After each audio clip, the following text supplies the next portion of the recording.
मेरे भाइयों, मैंने आपके सामने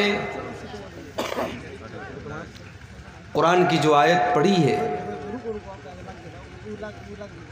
ये सूरतुल आराफ की आयत नंबर 157 है, 157। इस आयत में अल्लाह ताला ने अपने नबी की कुछ विशेषताएं बताई हैं, कुछ खुसूसियात बताई हैं।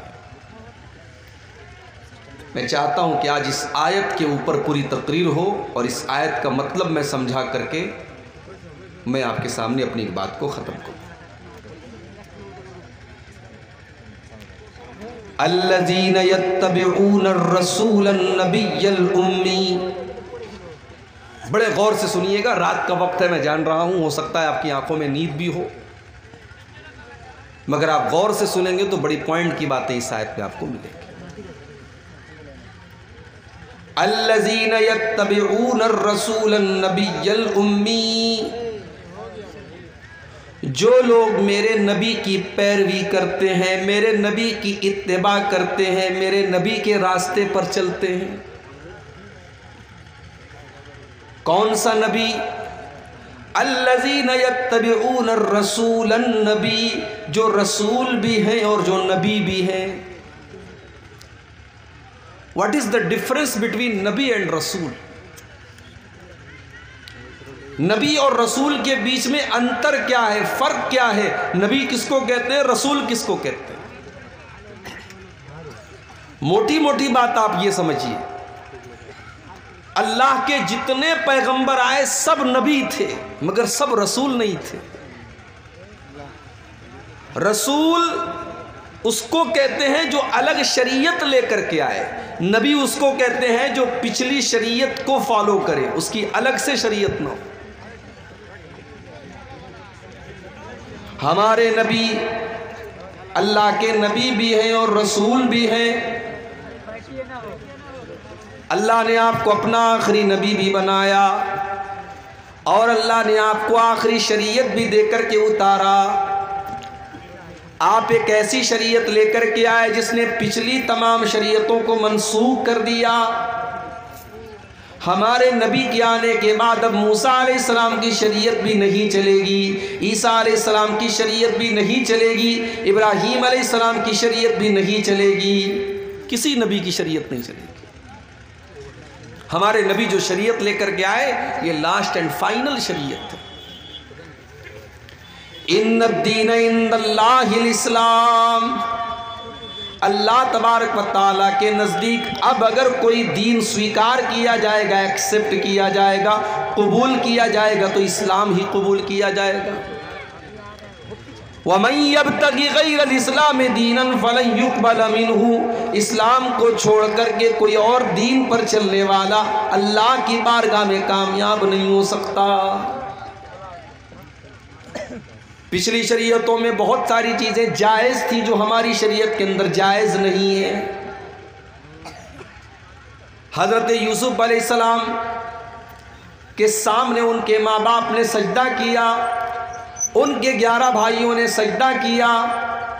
उनकी शरीयत में सजदा ताज़ीम के तौर पर, सम्मान के तौर पर, रिस्पेक्ट के तौर पर जायज़ था। अल्लाह के आखिरी नबी की शरीयत में सजदा करना किसी को जायज़ नहीं, अल्लाह को छोड़ करके। हमारी शरीयत में किसी को सजदा नहीं कर सकते, जितना भी सम्मान कर लें, रिस्पेक्ट कर लें, एहतराम कर लें, सजदा नहीं कर सकते, सर नहीं झुका सकते। व अन्नल मसाजिदा लिल्लाहि फला तदऊ मअल्लाहि अहदा। सजदा सिर्फ और सिर्फ अल्लाह के सामने किया जाएगा, अल्लाह की बारगाह में किया जाएगा। किसी और को सजदा करना हमारी शरीयत में जायज़ नहीं है। माँ का बहुत बड़ा दर्जा है, माँ का बहुत बड़ा मकाम है। हमारे गैर मुस्लिम भाइयों के यहाँ माँ के पैर छूते हैं, हमारी शरीयत ने माँ के पैर छूने की इजाज़त नहीं दी।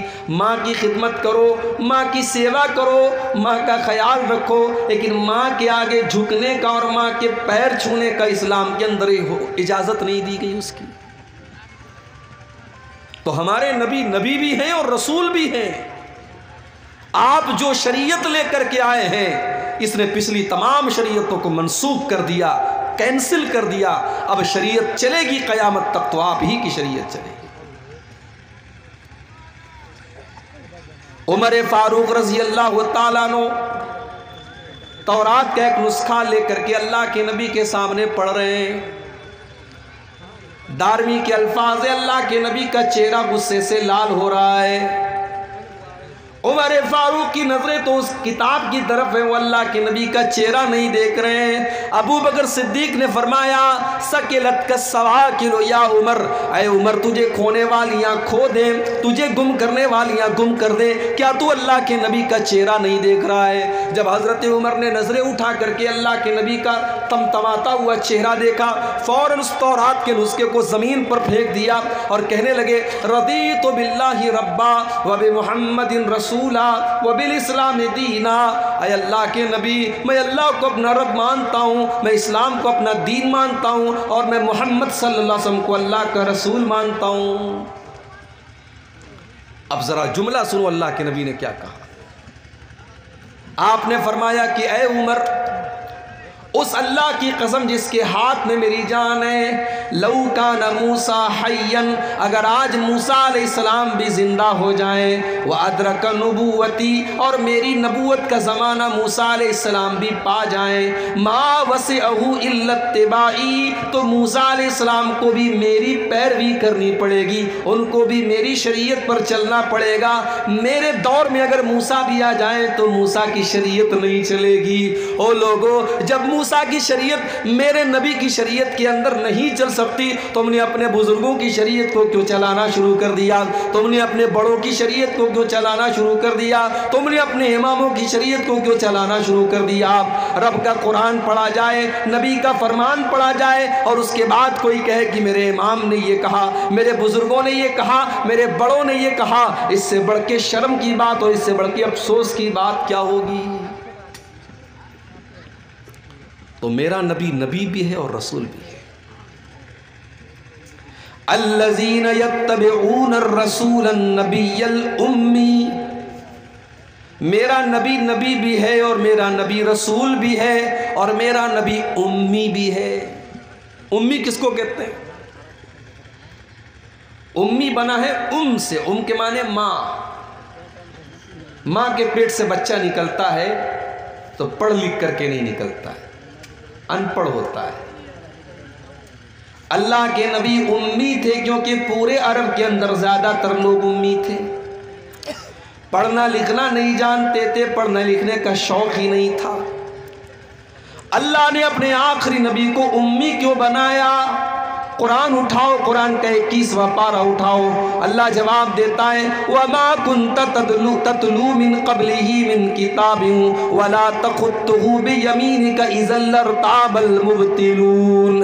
ऐ नबी, आप न तो कोई किताब पढ़ते थे, न आप एक लाइन लिख सकते थे। अगर आप पढ़ना लिखना जानते तो ये शक करने वाले, ये बातिल परस्त लोग, ये मुशरिक लोग, ये काफिर लोग आपकी नबूवत पर सवाल उठा देते। ये कहते ये तो पढ़े लिखे हैं, इन्होंने तौरात के अंदर पढ़ करके ये बात बताई है, इन्होंने इंजील के अंदर पढ़ करके ये बात बताई है।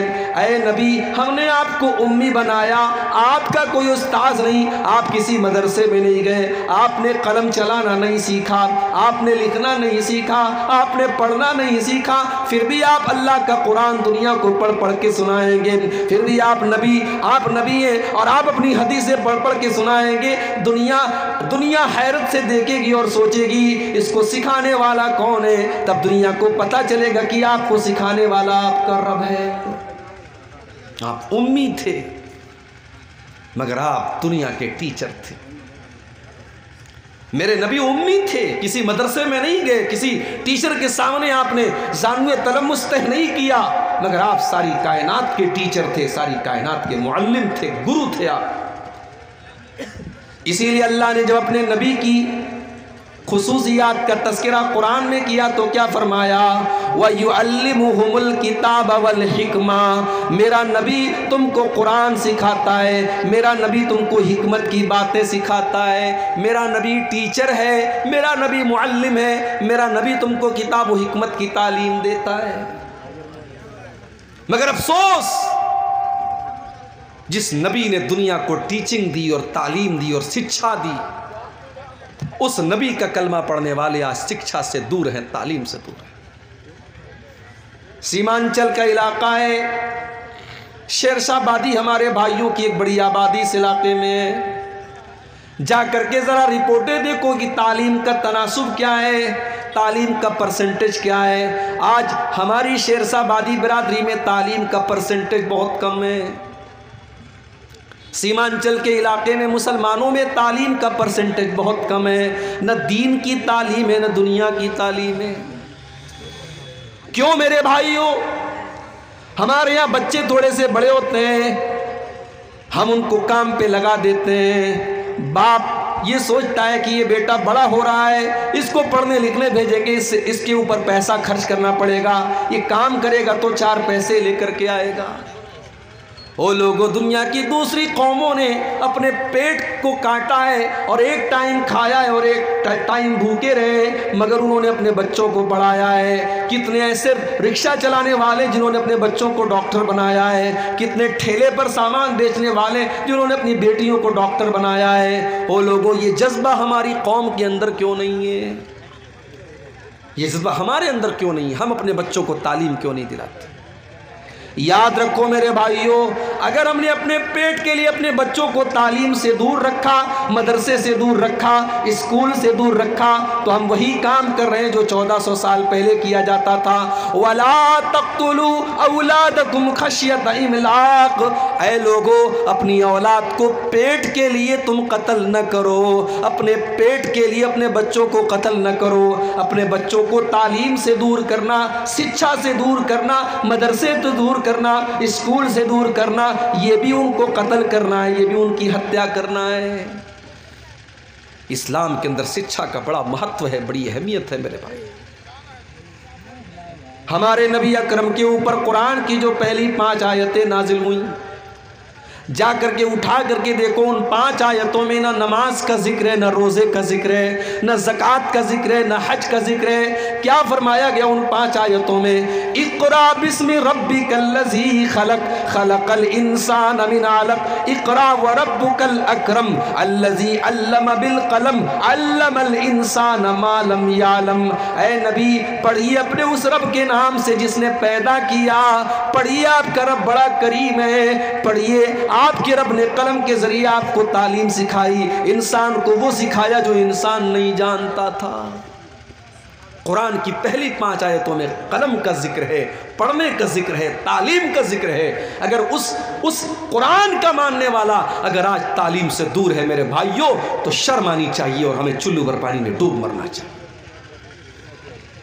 हमारे नबी उम्मी हैं, मगर सारी कायनात को दर्स देने के लिए आए हैं।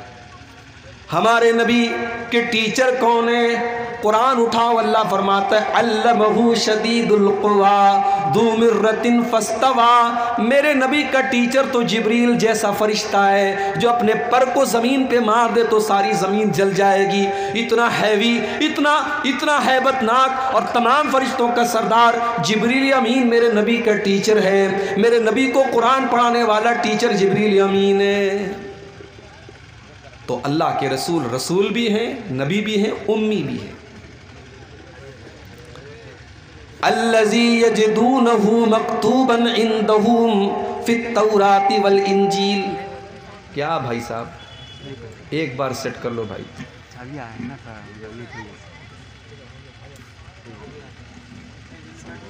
अल्लज़ी यजिदूनहु मक्तूबन इंदहुम फित तौराति वल इंजील।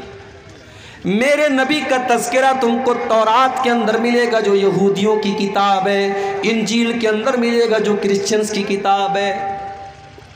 तौरात के अंदर तहरीफ कर दी गई, इंजील के अंदर चेंजिंग कर दी गई, मगर आज भी तौरात के अंदर अल्लाह के नबी का तज़किरा मौजूद है। आज भी इंजील के अंदर अल्लाह के नबी का तज़किरा मौजूद है। हमारे भारत में हमारे हिंदू भाइयों की जो किताबें हैं, हम नहीं कह सकते कि इन किताबों में कितना परिवर्तन किया गया, कितनी चेंजिंग की गई, मगर आज भी इन किताबों में हमारे नबी का तज़किरा मौजूद है। कहीं कहा गया कि वो नाराज शम्स होंगे, उनकी बहुत ज़्यादा प्रशंसा की जाएगी। कहीं कहा गया उनका नाम मोहम्मद होगा, कहीं कहा गया कि महामद होगा, कहीं उनकी पैदाइश की तारीख बताई गई, कहीं ये बताया गया कि वो ऊँट की सवारी करेंगे, कहीं बताया गया उनकी 12 पत्नियां होंगी, कहीं बताया गया कि वो बुराक की सवारी करेंगे, कहीं उनके सहाबा का तज़किरा किया गया, कहीं उनकी खूबसूरती का तज़किरा किया गया। हमारे हिंदू भाइयों की किताबों में भी हमारे नबी का तज़किरा आपको मिलेगा। अल्लज़ी यजिदूनहु मक्तूबन इंदहुम फित्तौरात वल इंजील, उस नबी का तज़किरा तुमको सिर्फ कुरान में नहीं मिलेगा, दूसरी आसमानी किताबों के अंदर भी मिलेगा। और कहते हैं कि जादू वो है जो सर चढ़ के बोले। मेरे नबी की तारीफ तो आपके दुश्मनों ने भी की है, जो ज़िंदगी भर आपके दुश्मन रहे उन्होंने भी आपकी तारीफ़ की है, जिन्होंने आपका कलमा पढ़ा उन्होंने भी आपकी तारीफ़ की है, और जिन्होंने आपका कलमा नहीं पढ़ा उन्होंने भी आपकी तारीफ़ की है। 1980 में किताब छपती अमेरिका से, किताब का नाम है द 100 ग्रेट पर्सनालिटीज़, दुनिया के 100 महान व्यक्ति। किताब का राइटर कौन है? एक ईसाई स्कॉलर है, उसका नाम है doctor Michael Hart. Doctor Michael Hart ने दुनिया के 100 महान व्यक्तियों के ऊपर एक किताब लिखी। वो ईसाई था, उसने ईसा अलैहिस्सलाम को 3 नंबर पर रखा, उसने गौतम बुद्ध को 14 नंबर पर रखा, उसने महावीर जैन को 99 नंबर पर रखा।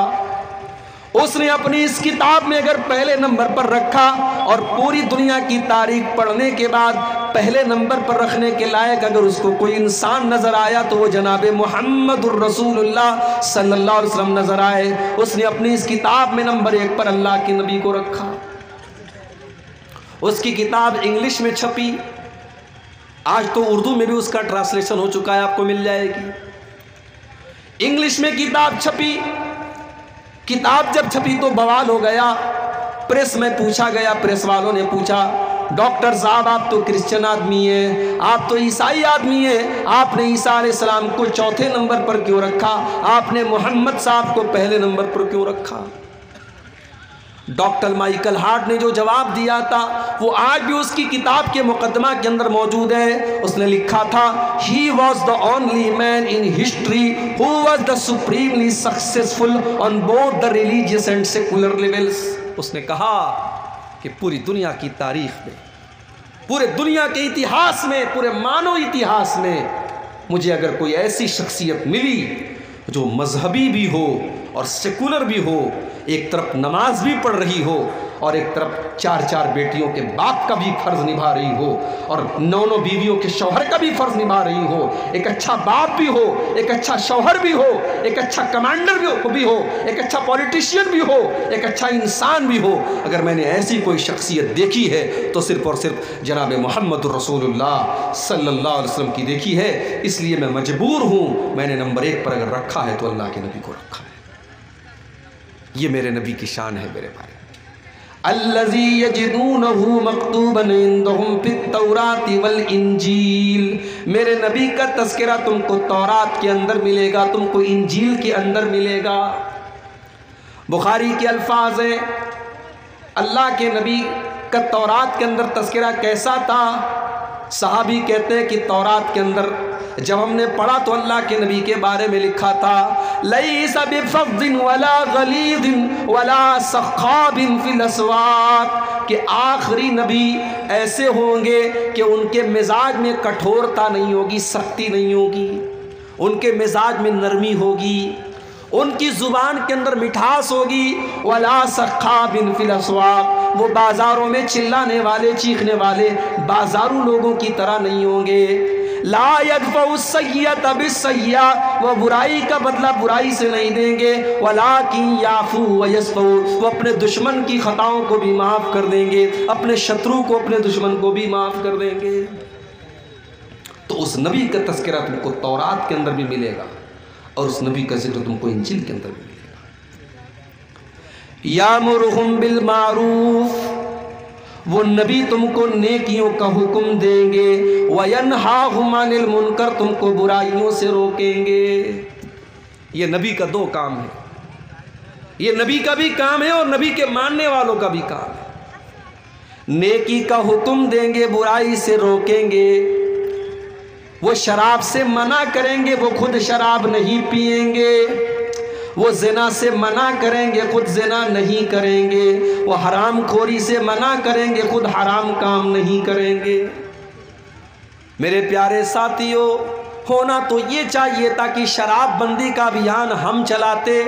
ये बिहार गवर्नमेंट का काम नहीं था, ये तो मुसलमान का काम था। होना तो ये चाहिए था मुसलमान की बस्तियों में कहीं शराब की दुकान नजर ना आए और शराब के अड्डों पर कहीं मुसलमान नजर ना आए, क्योंकि जितना शराब को आपके मजहब में हराम करार दिया गया और जितने सख्त जुमले आपके मजहब में कहेंगे उतने किसी और मजहब में नहीं कहेंगे। जरा आप वो हदीस उठाइए, सुनन नसई के अंदर ये हदीस मौजूद है। उस्मान गनी रजी अल्लाह तआला अन्हु की हदीस है। कहते हैं कि वो लोगों, शराब से बचो, ये उम्मुल खबाइस है, ये तमाम बुराइयों की जड़ है, ये तमाम गंदगियों की जड़ है। पिछले ज़माने में अल्लाह का एक नेक बंदा था जो बहुत नेक आदमी था, बड़ा मुत्तकी था, बड़ा जाहिद था। एक फाहिशा औरत ने, एक बदचलन औरत ने अल्लाह के उस नेक बंदे को अपने जाल में फंसाने के लिए एक साजिश चली, एक चाल चली। उसने अपनी एक लौंडी को भेजा। लौंडी आई, कहने लगी, हज़रत मेरी मलका ने आपको बुलाया है, कोई मसला आ गया है, कोई मामला आ गया, आपको गवाही देना है। हज़रत बेचारे सीधे साधे थे, वो फौरन चलने लगे उस औरत के साथ। सुनन नसई की रिवायत है, अल्लाह का वो नेक बंदा जब उस लौंडी के साथ चलने लगा, जाने लगा, जब वो घर के अंदर दाखिल हुई, उसने घर के अंदर जाते ही दरवाज़ा बंद कर दिया और अंदर गई, एक और दरवाज़ा बंद कर लिया और अंदर गई, एक और दरवाज़ा बंद कर लिया। 7 दरवाज़ों को बंद करने के बाद आखिर में एक छोटा सा कमरा था जिसमें एक खूबसूरत बदचलन औरत थी, एक छोटा सा मासूम बच्चा था और बच्चे के बगल में एक छुरी रखी हुई थी और एक बोतल में शराब रखी थी। औरत ने कहा, कोई गवाही का मसला नहीं था, मैंने तो चाल चली थी तुमको बुलाने के लिए, तुमको फंसाने के लिए। अब तो 7 दरवाजे बंद हैं, तुम्हें भागने का कोई रास्ता नहीं। अब 3 चॉइस तुम्हारे सामने है, या तो मेरे साथ जिना करो, या तुम इस बच्चे को कत्ल करो, या तुम इस बोतल की शराब में से एक गिलास, एक प्याला तुम शराब पी लो। उसने सोचा जिना करना बहुत बड़ा पाप है, बच्चे को कत्ल करना उससे भी बड़ा पाप है, शराब को पीना इन दोनों के मुकाबले में हल्का पाप है, हल्का गुनाह है। उसने कहा ठीक है, तुम इस बोतल में से एक प्याला शराब मुझे दे दो। एक प्याला शराब उसने पी, नशा चढ़ा, उसने एक और प्याला निकाला, उसको पिया और नशा चढ़ा, यहाँ तक कि उसने पूरी बोतल खाली कर दी। और जब शराब के नशे में धुत हो गया, उसने उस औरत के साथ जिना भी कर लिया और उस मासूम बच्चे का कत्ल भी कर दिया। उस्मान गनी कहते हो, लोगों इस शराब से बचो। जिस दिल के अंदर शराब की लत लग जाएगी, उस दिल के अंदर ईमान और शराब की लत इकट्ठा नहीं हो सकती। मेरे प्यारे साथियों, आज कितने मुसलमान हैं जो शराब पी रहे हैं और आज उनके घर वाले आजिज़ हैं, उनके बीवी बच्चे परेशान हैं। शराब की इस लत की वजह से आज वो ना अपने बच्चों का ध्यान रख पा रहे हैं, ना अपनी बीवी का ध्यान रख पा रहे हैं। मेरा नबी तो इन गंदगियों से तुमको बचाने आया था। यामुरुहुम बिल मारूफ, मेरा नबी तो तुमको नेकियों का हुक्म देने के लिए आए थे। वयनहाहुम अनिल मुनकर, तुमको बुराइयों से रोकने के लिए आए थे। दुनिया की जितनी बुराइयां हैं, अल्लाह के नबी तमाम बुराइयों से रोकने के लिए आए थे। और जितने अच्छे काम हैं, जितने नेकी के काम हैं, अल्लाह के नबी उन नेकी के कामों को बताने के लिए आए थे। नबी की सीरत उठा के देखो, आप जो बात बयान करते थे उसके ऊपर खुद पूरा अमल करते थे। अगर आपने दुनिया वालों से ये कहा कि अपनी ज़ुबान से तुम झूठ ना बोलो, तो मेरे नबी ने खुद ऐसी ज़िंदगी गुजार करके दिखाई कि आपने कभी झूठ नहीं बोला, आपके ऊपर कभी झूठ की तोहमत नहीं लगाई गई। आपने अगर लोगों को ईमानदारी का सबक दिया तो मेरे नबी ने पूरी ज़िंदगी ईमानदारी की गुजारी। अगर आपने लोगों को वादा पूरा करने की शिक्षा दी तो मेरे नबी ने कभी वादा खिलाफी नहीं की। आपकी ज़िंदगी में कौल व अमल में तज़ाद नहीं है, आपके किरदार में और आपकी गुफ्तार में फ़र्क नहीं है। जो ज़ुबान से कहा उसके ऊपर अमल करके दिखाया। अपनी उम्मत से कहा कि 5 टाइम की नमाज पढ़ो, हो सके तो तहज्जुद की भी पढ़ लो, कंपलसरी नहीं है, ज़रूरी नहीं है, अनिवार्य नहीं है। अपनी उम्मत से कहा कि 5 टाइम की नमाजें पढ़ो। और मेरे नबी का हाल ये था कि रात रात भर तहज्जुद पढ़ा करते थे और इतने लंबे लंबे क़याम किया करते थे कि आपके पाँव में सूजन आ जाया करती थी। और कभी अम्मा आयशा अगर पूछ बैठती थी कि अय अल्लाह के नबी, आपको इतनी इबादत करने की क्या ज़रूरत है, तो अल्लाह के प्यारे नबी फरमाते थे, अफला अकूनु अब्दन शकूरा, अय आयशा क्या मैं अपने रब का शुक्रगुजार बंदा न बनूं। तो मेरा नबी नेकियों का हुक्म देता है और बुराइयों से रोकता है। वयुहिल्लु लहुमुत तय्यिबात, और मेरे नबी तुमको पाक चीज़ों को हलाल करते हैं तुम्हारे लिए। वयुहर्रिमु अलैहिमुल खबाइस, और नापाक और गंदी चीज़ों को तुम्हारे लिए हराम करते हैं। मेरे प्यारे भाइयों, अल्लाह के नबी की जो शरीयत लेकर के आप आए, वो शरीयत कितनी प्यारी शरीयत है। हम जितनी हलाल चीज़ें, हमारे जितने खाने के लायक चीज़ें वो हम खा सकते हैं, और जितनी हराम चीज़ें वो हमको नहीं खाना है। जानवर तो बकरा भी है, बकरी भी है, और जानवर कुत्ता भी है। बकरा बकरी हलाल है, कुत्ता हराम है। खाने वाले कुत्ते को भी खाते हैं, सूअर को भी खाते हैं, मगर हमें सूअर को देख करके घिन आती है, कुत्ते को देख करके घिन आती है। हमें लगता है कि ये खबीस जानवर है, ये नापाक जानवर है, ये हलाल होता तो कितनी मुश्किल होती। अल्लाह के नबी जो शरीयत लेकर के आए उसमें कोई गंदी और खबीस चीज़ हमारे लिए हलाल नहीं की गई और कोई पाक चीज़ हराम नहीं की गई। जितनी पाक चीज़ें वो हलाल हैं और जितनी खबीस और नापाक चीज़ें वो हराम हैं। जब कोरोना वायरस आया था उस दौर में सबसे पहले चाइना से उसकी शुरुआत हुई थी। तो चाइना का एक शहर है, वहाँ बहुत बड़ी मार्केट है जहाँ मुख्तलिफ जानवरों के गोश्त बिकते हैं। उस वक्त जब कोरोना वायरस हमारे इंडिया में नहीं आया था, चाइना में शुरू हुआ था। उस दौर में मैंने यूट्यूब के ऊपर एक वीडियो देखा कि चाइना की उस मार्केट का, कि देखूँ वहाँ क्या क्या लोग खाते हैं। यकीन मानिए अगर वो वीडियो आप देख लेते, कोई कमज़ोर दिल और दिमाग का आदमी देख लेता तो शायद उल्टी कर देता। सांप खा रहे हैं, सांप खा रहे हैं, चूहे खा रहे हैं,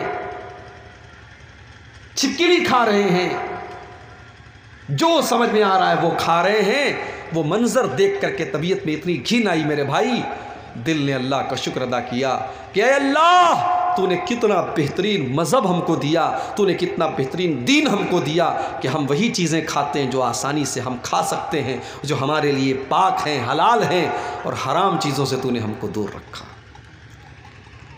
अल्लाह के नबी जो शरीयत लेकर के आए, उस शरीयत की ये विशेषता है, ये खासियत है, वयुहिल्लु लहुमुत तय्यिबात, हलाल चीज़ें, पाक चीज़ें तुम्हारे लिए हलाल की गई और गंदी और नापाक चीज़ें हराम की गई। लेकिन अब हलाल और हराम के बीच में एक नया मसला चला है, मकरूह का। सिगरेट क्या है? कुछ लोग कहते हैं मकरूह है। मकरूह है इस्लाम में। मकरूह किसको कहते हैं? मकरूह मुस्तहब का उल्टा है। मिसाल के तौर पे खड़े होकर के पेशाब करना मकरूह है। अगर कोई मजबूरी ना हो तो अच्छी चीज़ नहीं है, बैठ करके पेशाब कीजिए। हाँ, अगर कोई ऐसी जगह है कि वहाँ खड़े होकर के ही पेशाब करना है, बैठ करके करेंगे तो कपड़ा और गंदा होने का डर है, तो वहाँ जायज़ है आपके लिए। मस्जिद में दाखिल होने के टाइम दाहिना पाँव अंदर डालना ये मुस्तहब है। मस्जिद से निकलने के टाइम बायां पाँव पहले निकालना मुस्तहब है। अब इसी का उल्टा आप करें तो ये मकरूह है। मकरूह हराम और हलाल के बीच की कोई चीज़ नहीं है मेरे भाई। सिगरेट का मसला आया है, बीड़ी का मसला आया, तंबाकू का मसला आया, कुछ लोगों ने अपना उल्लू सीधा करने के लिए कह दिया मकरूह है। हमने कहा मकरूह कैसे हो गया? बोले कुरान में कहाँ लिखा है कि सिगरेट हराम है, हदीस में कहाँ लिखा है सिगरेट हराम है।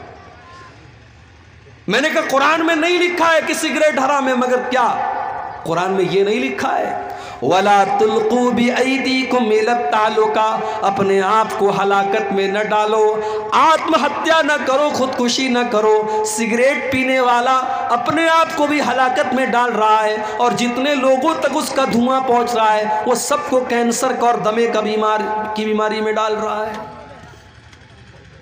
और सबसे बड़ी बात यह है, बीड़ी पीने वाला मस्जिद में जब आपके बगल में खड़ा होता है तो वो 3-4 आदमी के बाद भी अगर वो खड़ा होगा तो आपको बदबू आ जाएगी कि कोई सीढ़ी सिगरेट और बीड़ी पीने वाला आपके बगल में खड़ा है।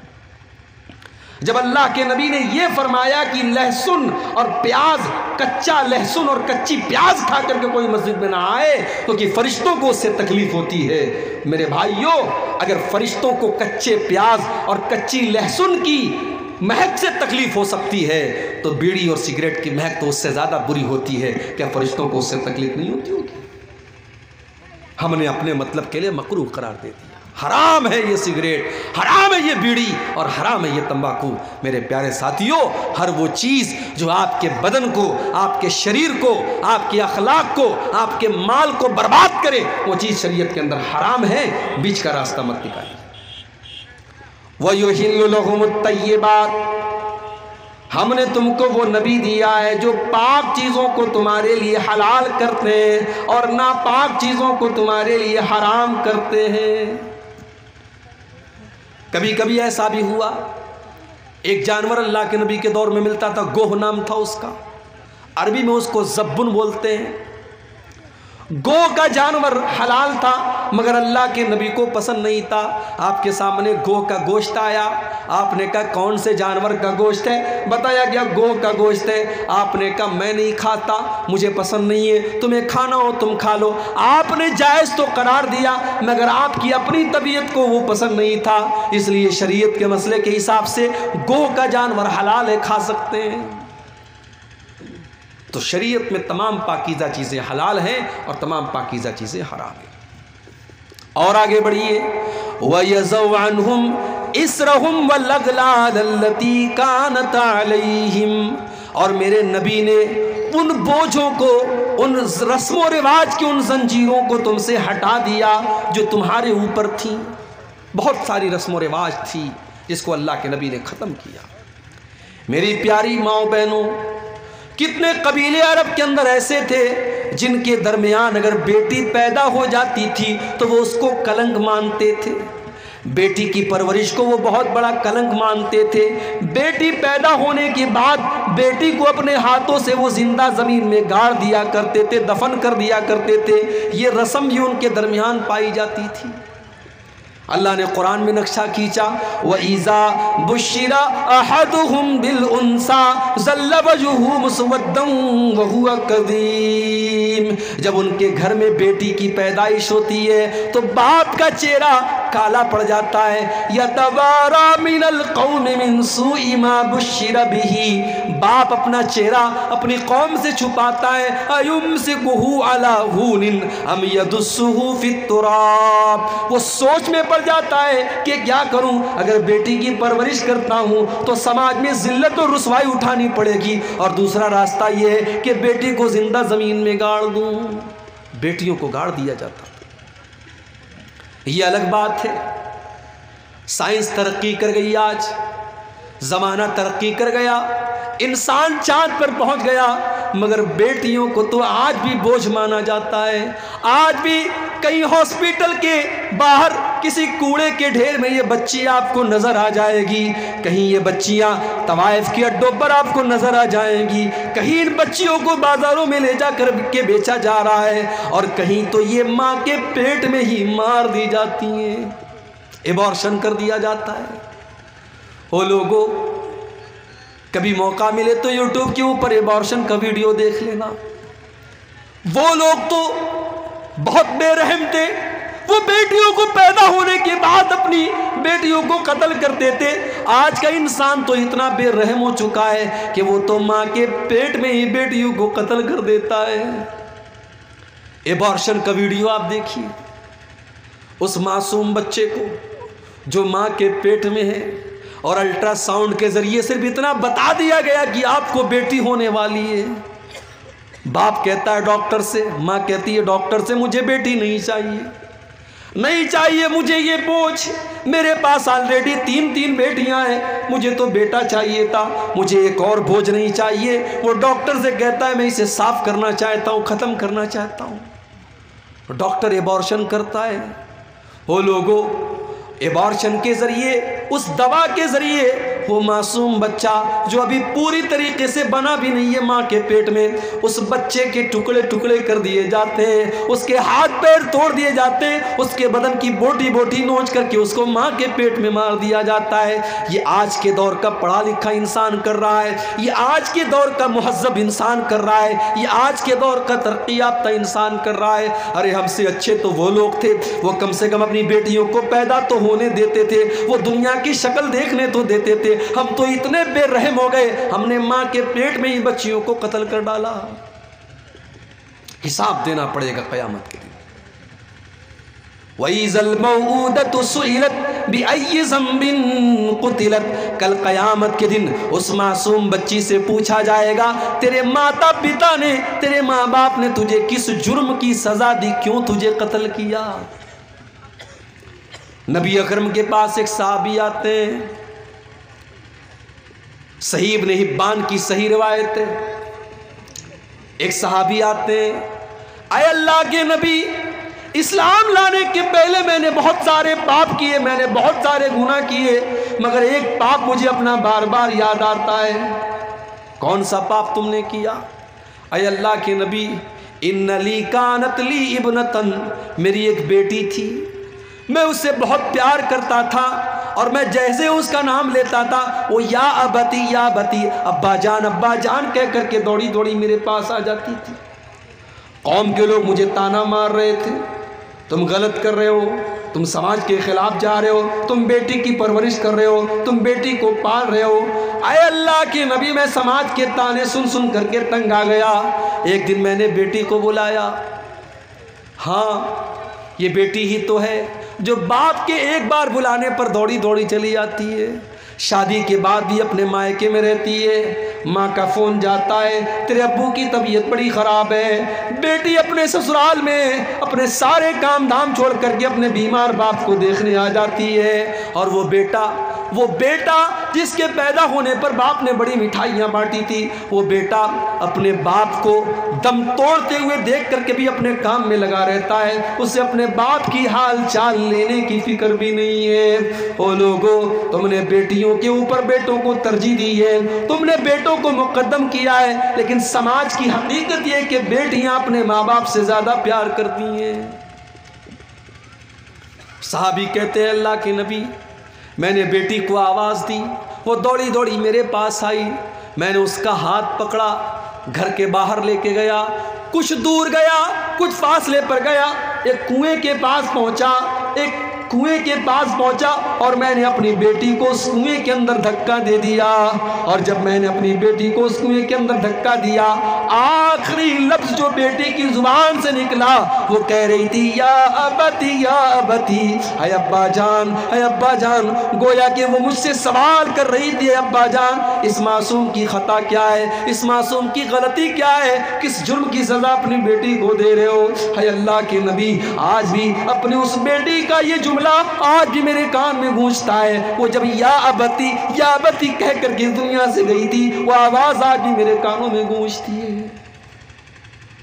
सहाबी ये बयान करते हैं, आंखों से आंसू बह रहे, और अल्लाह के प्यारे नबी की आंखों से भी आंसू बह रहे, अल्लाह के नबी भी रो रहे। सहाबा कहते, तूने अल्लाह के नबी को गमगीन कर दिया, तूने अल्लाह के नबी को दुखी कर दिया।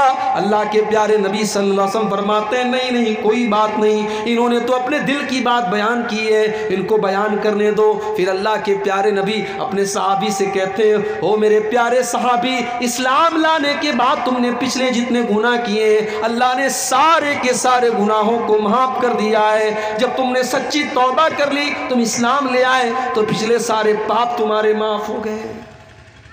मेरे नबी इन रस्म रिवाज को तोड़ने के लिए आए थे। हम और आप रस्म रिवाज को तोड़ नहीं रहे हैं, रस्म रिवाज को निभा रहे हैं मेरे भाई। यही शेरशाबादी कौम है, माशाअल्लाह 99% अहले हदीस कौम है, लेकिन आज हमारी कौम के अंदर भी जहेज का लेन देन होता है कि नहीं होता है? हमारी कौम के अंदर भी बेटियों का सौदा होता है कि नहीं होता है? क्यों मेरे भाइयों, क्यों आपने गरीब बाप की बेटी को बोझ क्यों बना दिया?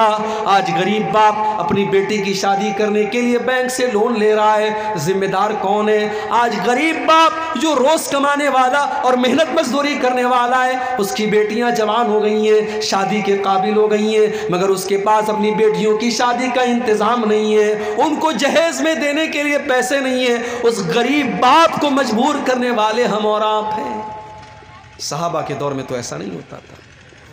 सहाबा के दौर में बेटी के बाप के ऊपर कोई बोझ नहीं होता था। मेरे नबी को अल्लाह ने 4 बेटियां दी। आपने ज़ैनब की शादी अबुल आस से की, आपने रुकैया की शादी उस्मान गनी से की, रुकैया के इंतकाल के बाद उम्मे कुलसूम का निकाह आपने उस्मान गनी से किया, और सबसे छोटी बेटी हज़रत फ़ातिमा का निकाह आपने हज़रत अली से किया। 4 बेटियां थी, चारों बेटी का निकाह आपने सुन्नत तरीके से किया। न कोई बारात आई, न कोई जहेज दिया, न कोई सामान का लेन देन हुआ, बस महर तय हुआ और आपने निकाह कर दिया।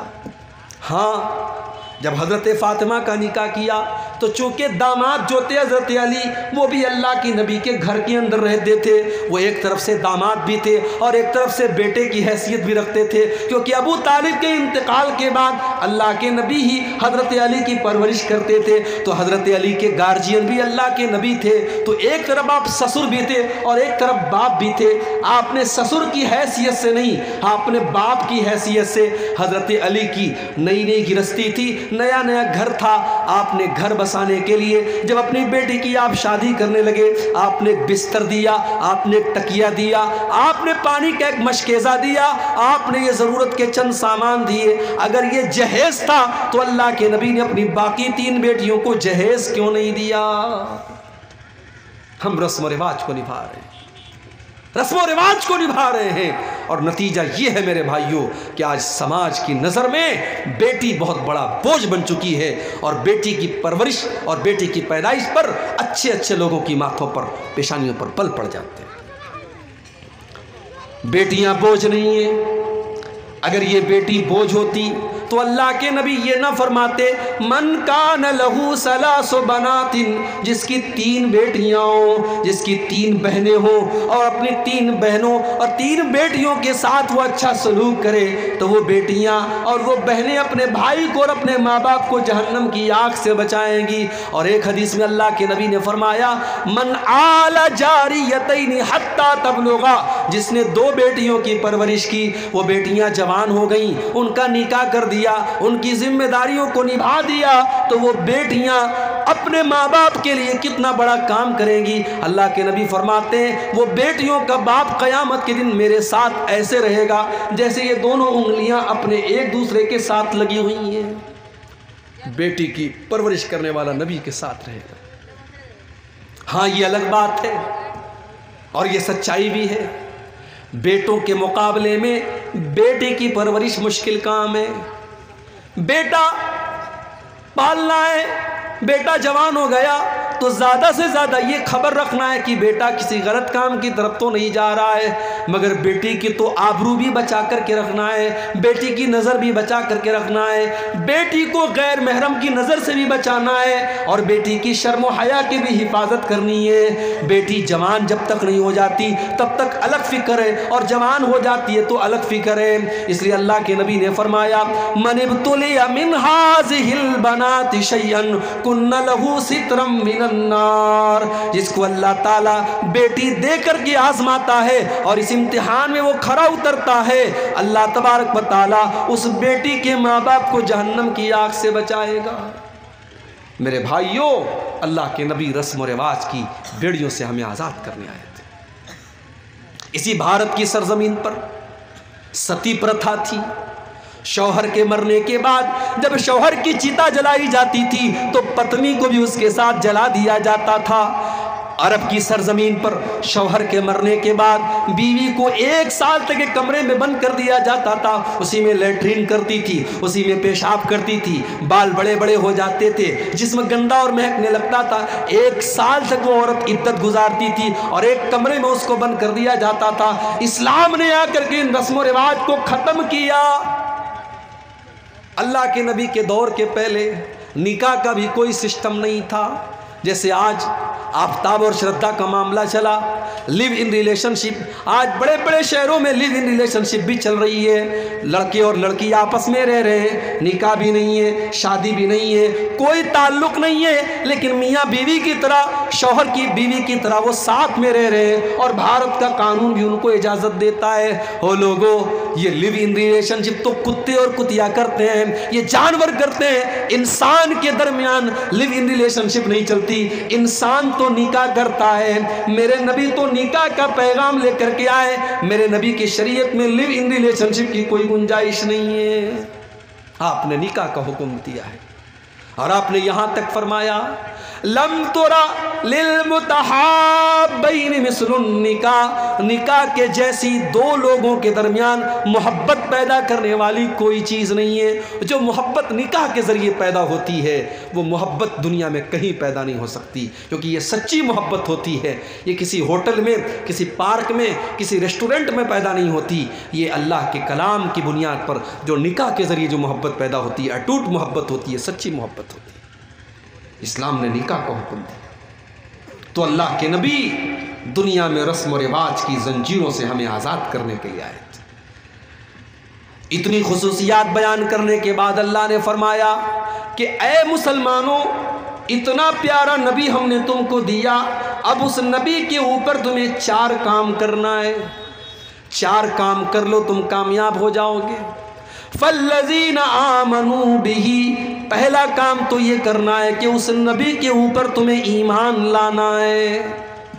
अगर कोई ला इलाहा इल्लल्लाह पढ़ता है लेकिन मुहम्मदुर रसूलुल्लाह नहीं पढ़ता है तो वो जन्नत में नहीं जा सकता। इसलिए कि अल्लाह के नबी के ऊपर ईमान लाना ज़रूरी है। अबू तालिब नबी का साथ भी दे रहे थे, नबी का सपोर्ट भी कर रहे थे, लेकिन वो नबी के ऊपर ईमान नहीं लाए। जब अबू तालिब का आखिरी टाइम आया, जब उनके इंतकाल का आखिरी टाइम आया, अल्लाह के नबी अपने चचा के पास जाते हैं और बुखारी के अल्फाज है, आप कहते हैं, या अम्मी कुल ला इलाहा इल्लल्लाह, ऐ चचा जान ला इलाहा इल्लल्लाह पढ़ लीजिए, कलमा पढ़ लीजिए, मुझे अल्लाह का नबी मान लीजिए। मैं वादा करता हूँ कि इस कलमे के ज़रिए आप अल्लाह ताला क्या जहन्नम की आग से बच जाएंगे। चचा के दरमियान, चचा के मुंह से कलमा निकलवाना चाहते थे अल्लाह के, मगर वहां पे 2 गुरु घंटाल बैठे थे। एक अबू जहल बैठा था, एक अब्दुल्ला इब्न अबी उमैया बैठा था। ये 2 बुरे लोग बैठे थे, ये 2 काफिर लोग बैठे थे। इन लोगों ने अबू तालिब को बाप दादा का नाम दे सुना करके गुमराह किया। इन्होंने कहा, अतरगबु अन मिल्लत अब्दुल मुत्तलिब, अय अबू तालिब खबरदार, क्या तुम अपने बाप दादा का तरीका छोड़ दोगे? क्या तुम अपने बाप दादा के मज़हब को छोड़ दोगे? पता ये चला कि कभी कभी बुरे लोगों की सोहबत इंसान को सच्चाई की तरफ जाने नहीं देती।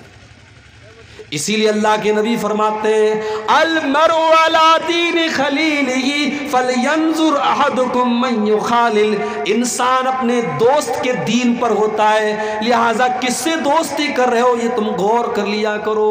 आपकी लड़की कॉलेज में जाती है, उसकी सहेलियां कैसी हैं ज़रा पता लगा लो। कहीं ऐसा तो नहीं कि कोई बदचलन लड़की उसकी सहेली है, कोई बदकार लड़की उसकी सहेली है। जब ऐसी लड़की के साथ आपकी बेटी उठेगी, बैठेगी और पढ़ेगी तो हो सकता है कि उसका रंग आपकी बेटी के ऊपर भी उतर जाए। आपका बेटा किन लोगों के साथ उठता बैठता है, आप किन लोगों के साथ उठते बैठते, अपनी कंपनी और अपनी संगत को संवार लो, सुधार लो। अबू तालिब ने कलमा नहीं पढ़ा। ये 2 गुरु घंटाल जो बैठे थे, इन्होंने बाप दादा का नाम लेकर के बहकाना शुरू किया। और बुखारी के अल्फाज हैं, आखिरी लफ्ज़ जो अबू तालिब की ज़ुबान से निकला वो क्या निकला? अला मिल्लति अब्दुल मुत्तलिब, मैं अब्दुल मुत्तलिब के मज़हब पर दुनिया से जा रहा हूँ। कलमा नहीं पढ़ पाए। अल्लाह के नबी कहते हैं मेरे चचा अबू तालिब भी जहन्नम में जाएंगे, उन्होंने मेरा साथ दिया था, उनको हल्का अजाब दिया जाएगा, उनको जहन्नम में आग की जूती पहनाई जाएगी जो पैर में पहनी जाएगी और दिमाग उससे खौलेगा। ये सबसे हल्का अजाब होगा जो अबू तालिब को दिया जाएगा। अबू तालिब के किस्से ने हकीकत खोल कर रख दी, अबू तालिब के किस्से ने हकीकत खोल कर रख दी, न हो आंखें तो घर की रोशनी से कुछ नहीं होता। अल्लाह के नबी के चचा हैं मगर नबी के ऊपर ईमान नहीं लाए, तो पहली जो शर्त है वो ईमान है। हमारे यूपी के अंदर एक जगह है फतेहपुर, इलाहाबाद और कानपुर के बीच में एक जगह है फतेहपुर। वहाँ के एक बहुत बड़े स्वामी जी हैं, स्वामी जी का नाम है स्वामी लक्ष्मी शंकराचार्य। बड़े बड़े जलसों में उनको बुलाया जाता है, फ्लाइट का टिकट दे करके, हज़ारों लाखों की रकम दे करके मुसलमान उनको जलसों में बुलाते हैं।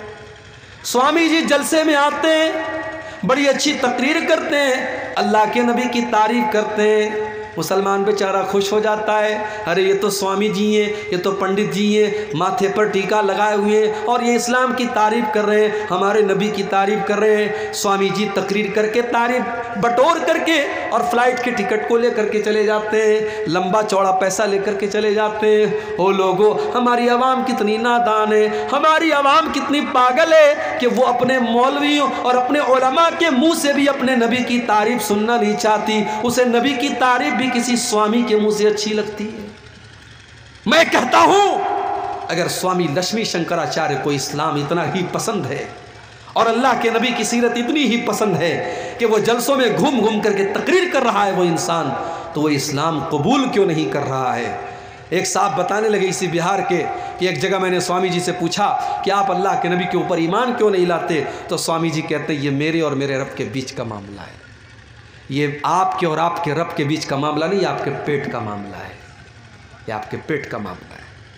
जिसे नबी की तारीफ करना है, जिसे इस्लाम की तारीफ करना है और जिसे इस्लाम इतना पसंद है तो पूरे भारत में घूम करके वो इस्लाम की तारीफ कर रहा है, वो इस्लाम कबूल क्यों नहीं कर रहा है। इसका मतलब वो एक बहरूपिया है जो जिसने इसको अब एक पेशा बना लिया, एक प्रोफेशन बना लिया, एक धंधा बना लिया कि मुझे अपने हलके में और अपने लोगों में तो कोई नहीं पूछ रहा है, चलो मुसलमान अपने जलसों में बुला रहा है और मेरी एक इनकम चल रही है, चलो मैं उसी में लगा रहूँगा। तो नबी पर ईमान लाना ये शर्त है मेरे भाई। फल्लज़ीना आमनू बिही, जो लोग नबी के ऊपर ईमान लाए, वअज़्ज़रूहु, और जिन्होंने नबी का एहतराम किया, नबी का सम्मान किया। नबी का सम्मान भी आपको करना है। बहुत सारे लोग कहते हैं कि साहब नबी हमारे जैसे थे, हमारे बहुत सारे दूसरे भाई कहते हैं कि ये अहले हदीस लोग नबी को अपने जैसा बोलते हैं। सुन लो, जो नबी को अपने जैसा मानता वो अहले हदीस नहीं है। अल्लाह की कसम नबी हमारे जैसे नहीं थे, नबी इंसान थे मगर हमारे जैसे नहीं थे। हम जब सो जाते हैं हमारी आंखें भी सो जाती हैं, हमारा दिल भी सो जाता है। अल्लाह के नबी फरमाते जब मैं सोता हूँ तनामु ऐनैया वला यनामु क़ल्बी, मेरी आंखें सोती हैं मगर मेरा दिल नहीं सोता।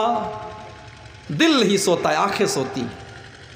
अल्लाह के नबी नमाज पढ़ा रहे, साहबा से कहते हैं अपनी सफ़े सीधी कर लो। फ़इन्नी अनज़ुरु मिन वराई, मैं अपने पीछे भी देखता हूँ, पीछे भी देखता हूँ। अल्लाह के नबी सहाबा से कहते हैं मैं गुस्से में भी कोई ऐसी बात नहीं कहता हूँ जो हक़ के ख़िलाफ़ हो। आपके पसीने से खुशबू आया करती थी, आपके ऊपर आपकी मुट्ठी में कंकर कलमा पड़ने लगता था और पेड़ और पौधे आपको सलाम करने लगते थे। आपका सीना चाक करके आपके दिल को ज़मज़म से धोया गया, आपको मेराज के ऊपर लेके जाया गया। आप हमारे जैसे नहीं थे मेरे भाइयों, आप इंसान ज़रूर थे मगर अल्लाह ताला ने बहुत सारी विशेषताओं से और बहुत सारी खुसूसियात से आपको नवाजा था। लिहाजा जो लोग ये कहते हैं कि नबी हमारे जैसे थे वो अपनी गलत फहमी दूर कर लें। अल्लाह के नबी मकाम और मर्तबे और दर्जे में और खुसूसियात में हमसे बहुत अलग थे। हाँ, इंसान थे आप, अगर कोई आपको इंसान नहीं मानता है तो ये उसकी बहुत बड़ी गलती है, ये बहुत बड़ी नादानी है। तो पहला काम क्या करना है बोलो भाई? नबी पर ईमान लाना है, और दूसरा काम करना है नबी का आपको सम्मान करना है, नबी की इज्जत करनी है, नबी की रिस्पेक्ट करनी है। मगर यहाँ एक चीज़ नोट कर लीजिए, नबी का एहतराम और नबी का सम्मान अपनी जगह है, मगर नबी के मकाम को इतना न बढ़ाओ कि उनको अल्लाह के मकाम तक लेके चले जाओ। ईसाई लोग भी तो हजरत ईसा को मानते हैं, बहुत मानते हैं, मगर उनकी मोहब्बत उनके काम नहीं आएगी, क्योंकि वो ईसा अलैहिस्सलाम को सन ऑफ गॉड मानते हैं, अल्लाह का बेटा मानते हैं। और ये बहुत बड़ी गाली है जो अल्लाह को देते हैं, इससे बड़ी गाली अल्लाह के लिए कोई नहीं हो सकती।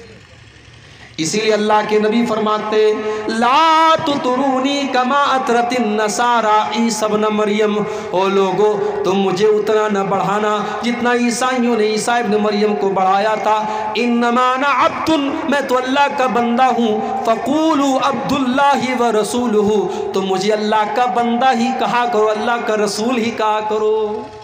अल्लाह के नबी अपनी सारी खूबियों के बावजूद अल्लाह के बंदे थे, और बंदे का कमाल यही है कि बंदे को बंदा कहा जाए। अगर कोई अल्लाह के मकाम तक अल्लाह के नबी को पहुंचाने की कोशिश करता है तो ये बहुत बड़ा गुनाह है और आपकी शान में गोलू है। तो दो चीज़ें मैंने बयान कर दी, दो चीज़ें और बयान करके बात ख़त्म करता हूँ। नबी पर ईमान लाना ज़रूरी है, नबी का एहतराम करना ज़रूरी है, और तीसरी चीज़ वनसरूहु, और नबी की मदद करो। मेरे भाइयों, नबी की मदद हम कैसे करेंगे?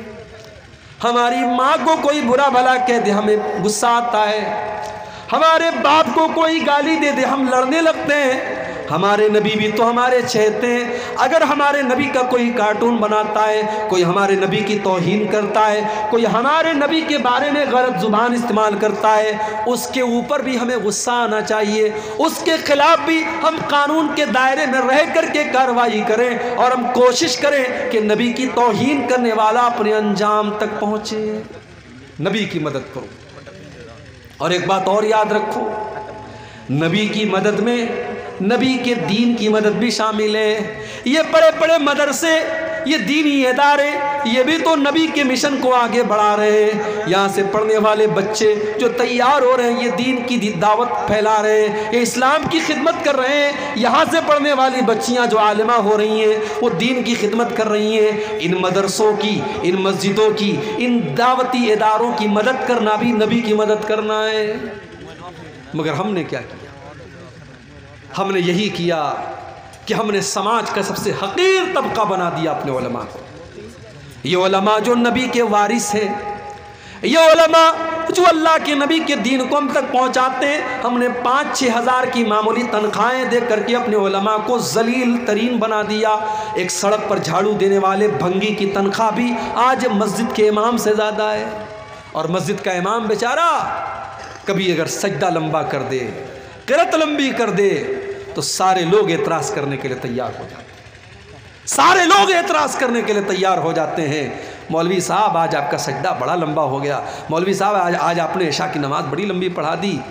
मौलवी को मशवरा देने वाले बहुत होते हैं। मेरे भाइयों, ये नबी के वारिस हैं, इनका एहतराम करो, इनका सम्मान करो, इनकी मदद करो। 5-6 हज़ार में आपकी फैमिली नहीं चल सकती। क्या उस मौलवी के परिवार का हक नहीं है वो अच्छा खाएं, अच्छा पहने? आपका शौक है, आपके बीवी बच्चों का शौक है, क्या उस मौलवी के बच्चों का शौक नहीं है? जिस दौर में आप 10,000 रुपये महीने से कम में एक नॉर्मल ज़िंदगी नहीं गुजार सकते, उस दौर में 5-6 हज़ार में मौलवी का घर कैसे चलेगा? आप तो फट से कह देते हैं मौलवी के पैसे में अल्लाह बरकत देता है, लेकिन उसमें बरकत कहाँ से आएगी? वो 5-6 हज़ार में अपना घर कहाँ से चलाएगा? मेरे बाप, इसी कटिहार में तिनपनिया में प्रोग्राम था, मैंने तकरीर में बात उठाई थी, बहुत वायरल भी हुई थी। मैंने कहा था कि आज मस्जिदों में और मदरसों में मौलवियों के इमामों के लिए हमें ऐसे कमरों का इंतज़ाम भी करना चाहिए जहां फैमिली के साथ वो रह सकें। यानी सोचो, हमें और आपको अपनी फैमिली के साथ रहने का हक है, हमें और आपको अपने बच्चों के साथ रहने का हक है। मौलवी बेचारा जीते जी उसकी बीवी बेवा बन करके ज़िंदगी गुजारे, उसके बच्चे यतीम बन करके ज़िंदगी गुजारे, ये कहाँ का इंसाफ है मेरे भाई? हमने मुंबई में देखा, इसी बिहार और झारखंड के लोग वहाँ मस्जिद में इमाम है, बेचारे फैमिली बिहार में है, फैमिली किशनगंज में है, अररिया में है, पूर्णिया में है, 6 महीने पर एक बार आते हैं। बच्चे बाप का चेहरा 6 महीने में एक बार देखते हैं। बीवी शौहर का चेहरा 6 महीने में एक बार देखती है। कि ये अफसोस की बात नहीं है मेरे भाई? हमें अपने मौलवियों के लिए, अपने अइम्मा के लिए, अपने असातिज़ा के लिए फैमिली क्वार्टर का इंतज़ाम करना चाहिए। जो हक़ हमारा है वो इन उलमा का भी है। अल्लाह ने कहा अपने नबी की मदद करो। नबी की मदद में नबी के दीन की मदद भी शामिल है, नबी के मिशन की मदद भी शामिल है, नबी के वारिसों की मदद भी शामिल है। तो पहला काम क्या करना है? नबी पर ईमान लाना है। दूसरा काम नबी का सम्मान करना है। तीसरा काम नबी की मदद करनी है। और चौथा काम क्या करना है? वत्तबउन नूरल्लज़ी उनज़िला मअहू, नबी अकरम जो रोशनी लेकर के आए, जो नूर लेकर के आए, जो कुरान व हदीस ले